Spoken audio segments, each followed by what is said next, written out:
BRS ప్రభుత్వ హయాంలో నిర్మించిన డబుల్ బెడ్రూమ్ ఇళ్లను వెంటనే లబ్ధిదారులకు పంపిణీ చేయాలన్నారు సిపిఎం రాష్ట్ర కార్యదర్శి వర్గ సభ్యుడు మాజీ ఎమ్మెల్యే జూలకంటి రంగారెడ్డి. నల్గొండ జిల్లా వెంకటాద్రిపాలెంలో పర్యటించిన సిపిఎం బృందం గ్రామ శివారులో నిర్మించిన 560 ఇళ్లను పరిశీలించింది. 6 ఏళ్ల క్రితం పేదల కోసం నిర్మించిన డబుల్ ఇళ్లలో మౌలిక వసతులు లేని కారణంగా పంపిణీకి నోచుకోలేదని జూలకంటి తెలిపారు.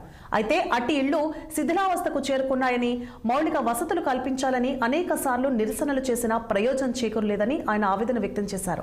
ఇక కోట్లాది రూపాయలు ఖర్చు చేసి నిర్మించిన ఇళ్లు వృధాగా మారాయని మండిపడ్డారు.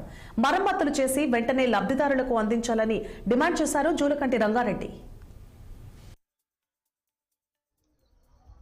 అర్హులైనటువంటి పేదవాళ్ళకి డబుల్ బెడ్రూమ్ ఇండ్లు ఇవ్వాలని చెప్పేసి 560 ఇండ్లు ఇవి నిర్మాణం పూర్తయి కూడా 6-7 సంవత్సరాలు అవుతున్నా ఇప్పటికీ ఎవరికి కూడా అలాట్మెంట్ చేయకుండా,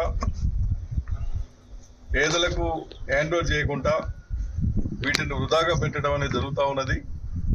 కోట్ల రూపాయలు ఖర్చు పెట్టారు. చేసినటువంటి పనులు మొత్తం కూడా ఎక్కడికక్కడ ఇవాళ పాడైన దెబ్బతిన్నటువంటి పరిస్థితి. డోర్లు కానీ, విండోస్ కానీ, పైప్ లైన్ కానీ, కరెంటు కానీ ఇవన్నీ కూడా చేసినటువంటి పూర్తిగా దెబ్బతిన్నాయి. రోడ్ల నిర్మాణం జరగలేదు. నీటి సప్లై కూడా, వాటర్ సప్లై కూడా లేనటువంటి పరిస్థితి. కరెంటు కూడా మరి లైన్ గుంజినటువంటి పరిస్థితి కనిపించడం లేదు.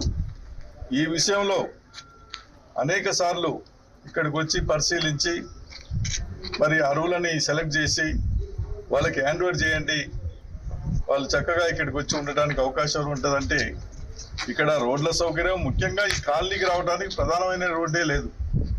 ఆ రోడ్డుని ఫైనల్ చేయట్లేదు. మిగతా మౌలికమైన సదుపాయాలు కల్పించకుండా ఇవాళ పేదలకు దీన్ని హ్యాండ్ ఓవర్ చేయకుండా వృధాగా పెడతా ఉన్నారు. ప్రజాధనం మొత్తం కూడా ఇవాళ వృధా అయ్యేటువంటి పరిస్థితి ఉంది. మిర్యాలగూడ పట్టణంలో అర్హులైనటువంటి తిరుపతి జిల్లా చంద్రగిరి ఏరియా ఆసుపత్రిలో చికిత్స